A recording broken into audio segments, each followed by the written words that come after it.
Hey, what's up everybody? Mike here, and today we're going to do a Q&A. I want to thank everyone that submitted questions. I actually pulled 11 just from the last video, and I'm sure there's a ton more on Facebook and my page that I can pull as well. But because there's already this many, I'm just going to make it one long video, and hopefully we can touch on all of them in detail. I appreciate everyone participating seriously because it continues to help the series go forward. I don't have to search and struggle to find questions to answer. And you know, this series has been going on for a long time now. It's actually been going on for an entire year, I believe. So that's really awesome of everyone. I appreciate it a ton. I do apologize, there's no Q&A last week, so these are from the last Q&A I made. That was because I did a live show in place of it, and honestly that went really well. So I plan to do more live shows like that in the future, kind of impromptu, fun one-on-one time with the community. Over 90 of you showed up, so thanks so much for showing up and supporting. I really do appreciate it. The first question I have is actually from two different viewers. Conrad Cardinal and the Drunk Reviewer both asked, do I fix scratch CDs, and if so, how do I go about it? Or do I send them somewhere to get them fixed? I'm surprised in all the videos I made, I don't think this has come up much, but if I have damaged discs, I just auction them off as is and get rid of them. I let someone else repair them and resell them. I really don't have the time to deal with it. You know, I know there's the CD repair machine you can get on Amazon that's like 160 bucks or whatever, but I've heard it's pretty slow and you have to switch pads and stuff like that. I would only do it if I had one of the expensive machines you could just put it in, forget about it, and keep swapping games out. However, those are thousands of dollars, and it's not really worth your investment unless you have a store or something where people are bringing tons of discs to you. So for me, it's not really my thing. If someone near me wants to repair discs or watch this or whatever, then let me know. I'll happily sell them to you for cheap or pay you a fee to get it done, but I don't want to do it myself. I don't really want to deal with it. The Informer says, have you or will you consider creating a Udemy course in the future? Hey Informer, this is a great question. It actually got me thinking, and that's why I asked in my first podcast if anyone would be interested. It got a really good response, and a lot of people replied about the price points and all of that stuff. Like I was saying, Udemy is so weird to me because if you go search certain topics, there'll be courses that are $400 and then courses that are $19. Yet, you know, they're about the same exact thing. So I feel like people price all over the place over there. I might consider it. I don't really know. I don't mind doing the free content instead. You know, the views over time do make income, so it's not a big deal to me, and I never really made any of the videos to make income, so I don't know about selling classes or not. I'm kind of on the edge about it. If I do courses, what would you guys want to see? What specifically, you know, topics or whatever do you want a course about in depth? Obviously, I'd go into extreme detail, just like the starting FBA business, which everyone seems to love. So thanks so much to everyone that's seen that and watched it. It's about to hit 40K views in just a few months. So obviously you guys do like the step-by-step learning. However, you know, there's courses out there that have like tons and tons of videos. Like there's courses with like hundreds of videos. So I don't even know if I can commit that much time to a course. Now, if you can slowly add to the course over there, then I might consider it because that's pretty cool actually. The other thing is I just need to learn about Udemy more. I need to go over there and like, you know, maybe watch a few courses myself, see what people are offering and see if I even like the platform. I never really knew about it much until you mentioned it. So I went and searched it and I seen some cool stuff over there. Obviously the top one for Amazon FBA is Chris Green from what I've seen. And I guess that's not surprising. But his course is like 50 or 60 bucks or something. So I don't know. Price point wise, what do you guys think is fair? What do you want to learn about? What do you need more details about? Let me know and then I'll consider it more in the future. Justin says, I recently watched a video from another FBA seller and he mentioned that people were getting kicked off of FBA for buying items through Prime and then sending them back to FBA. Have you ever heard of this? Hey Justin, this is a fantastic question and this is really, really important. This is 100% true because it is against Amazon Prime's terms of service to buy for reselling purposes. It says right in there you cannot buy their stock up from Prime, get it free 2-day shipping, then send it back into your FBA. Like you're not allowed to do it whatsoever, and it's pretty easy to track obviously if you send it on the same account back to FBA. I mean, you just bought the units, then they go right back into inventory. So yeah, this is true. You definitely don't want to do that. I would say I don't know anyone personally that's got banned for it. I have heard of people getting warnings as well, so just make sure you don't do this. Prime is a buyer service, right? It's not a sourcing service. It's really when you need product on the fly. And I understand why Amazon doesn't want you reselling that stuff because they really cut their margins to offer you free 2-day shipping. So when you're reselling the stuff that they're already on tight margins, it's probably really not a good business model for them. And anyways, just don't do it. It's not that hard to stay away from. And if you're going to do it, definitely don't do it on the same exact account. Whiskey Picker says, hey Mike, why don't you save the games you lot on eBay and bundle them with systems when you sell them on Amazon? Also, he asked about refurbishing games. Hey Whiskey, great question. The reason I don't lot the games that I send on eBay lots with my Amazon sales is oftentimes they have writing, damaged labels, they have problems functioning, they're not popular titles. The reason they get lotted on eBay is because they're not of significant value. Now I get that bundles can bring big money, but I'm not a fan of bundling something with a bunch of crap games to up the price. I mean, people don't want those crap games. You're not doing anything good for yourself. I'd rather give good console bundles, good games, and then auction off the crap games that maybe someone else wants to resell or deal with. KT says, I'm so new I don't even know what Q4 is. Can anyone enlighten me? Hey KT, don't feel bad. We all start somewhere, and I didn't know what Q4 was until a couple years ago myself. So Q4 is the last quarter of the year.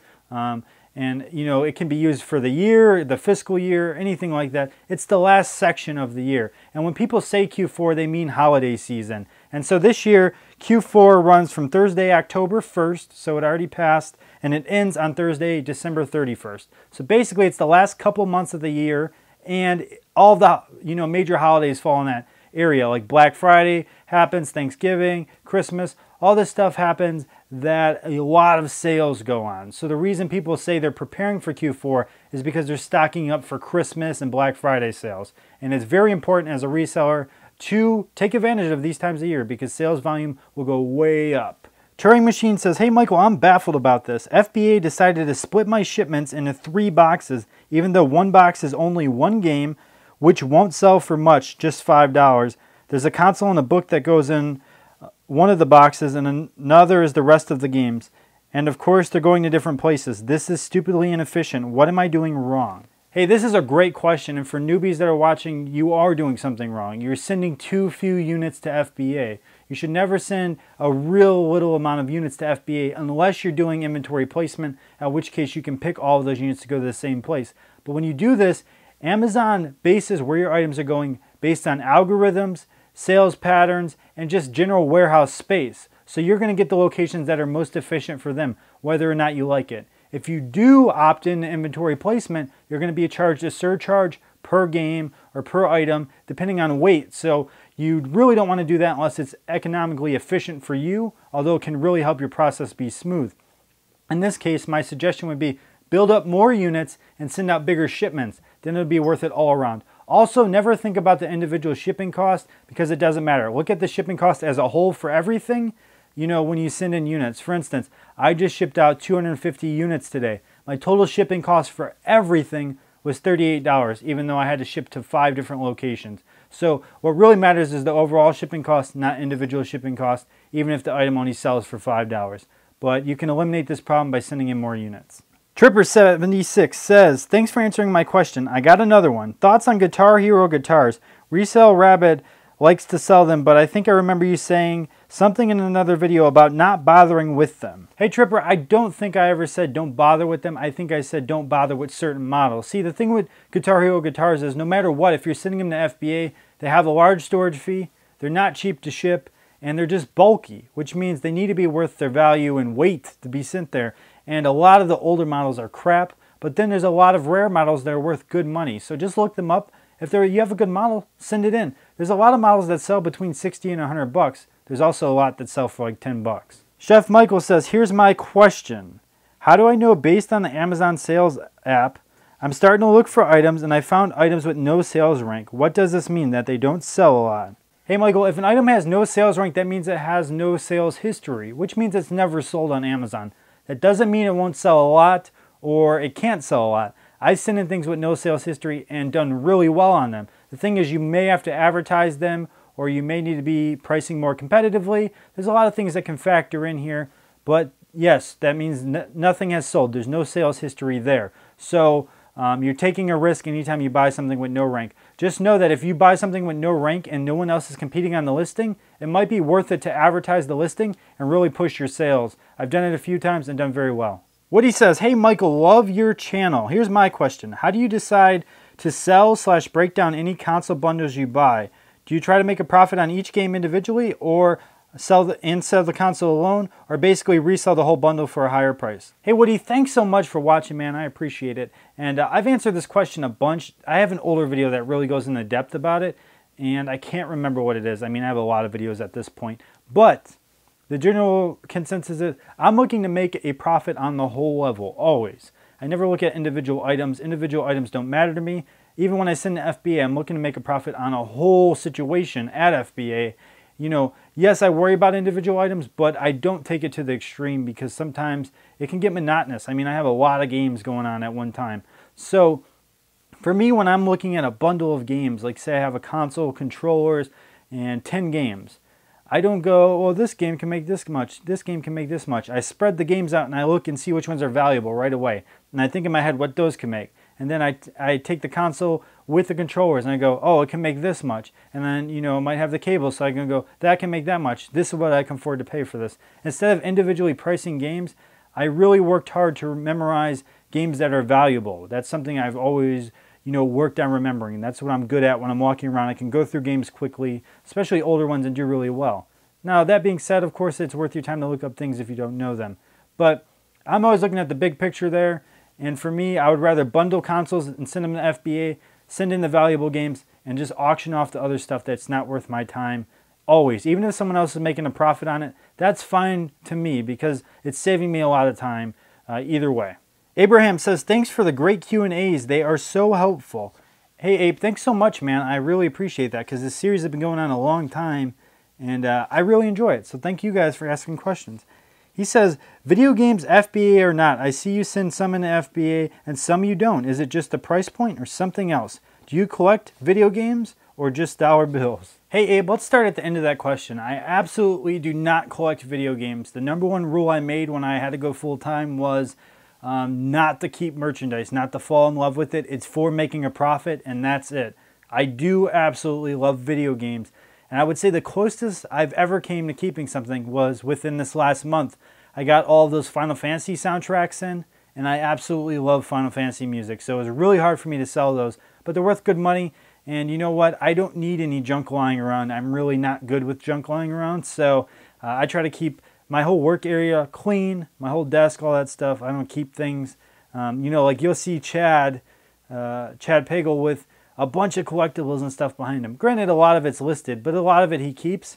I can't stand that stuff. Like, that's why I have the wall. It's flat. It doesn't get in the way. And, you know, no issues there. Now, for me, when I send games to FBA, it's about condition, rarity, and just general price points. I mean, basically the basics, right? I try not to send anything that cost or, you know, will sell for under $10. Sometimes I get things there, and then they end up priced under $10 to be competitive. And, you know, I've sold things for very slim margins sometimes just to get rid of them if they've been sitting for a while. But the items I have at Amazon, I look at the date they've been there and how long they've been sitting. So if it gets close to storage turnover, I might auction, or not auction stuff off, drop prices and just get rid of stuff because I already made a profit on the whole picture. Besides that, I like to send rare stuff there and put it in the collectible. Like I've had a lot of complete box games and stuff I've sent in. And then, you know, just general bundles like video game console bundles and stuff. But I always only send those in if they're working good and they're in good condition because FBA really has a higher standard than what someone might go on eBay to buy. And then the rest of it just goes over to eBay and lots. And then this last question is also from Abraham, and actually I don't know the answer for once, so I'm actually going to read it to the viewers. If anyone knows the exact answer, I would love to hear. He basically is asking, is it okay to send in video game consoles where the serial number is missing, been scratched off, something along those lines? And really, I've looked into the policies. I don't see anything specifically about it, but I could miss something. So if anyone has any further information about that, I would love to hear down in the comments. Just post and let us know. I'd love to hear a discussion about that. I would think it's fine, but then I would also think there might be issues with electronics being sold without serial numbers in certain states. I'm not sure how that works. So I guess it could depend on state laws. But I think overall it should be fine. That would be my guess. All right, everyone. Well, thanks for watching. I do appreciate it, and I'm so glad to have the Q&A back. Just so you guys know, there'll be a podcast on Wednesday, and on Tuesday, tomorrow, there's going to be an informational video. And the reason the podcast got delayed was because I had an issue where one of my teeth actually chipped in half, which was very painful. And it's kind of a long story. I'll explain it more in the podcast because I don't want to ramble here. But I had to go have like surgery on my mouth and all this crap to get it fixed, so it delayed everything. Anyways, I'm doing great. FBA shipment out today. 2 videos done, podcast done. We're looking really good this week, so I appreciate all the support. Thanks so much. Make sure to leave all of your questions down below. And if you want to support the channel further, use my Amazon affiliate link down below. No extra cost to you. Help support the channel directly. Thanks, guys. I appreciate it so much. Hit that thumbs up button.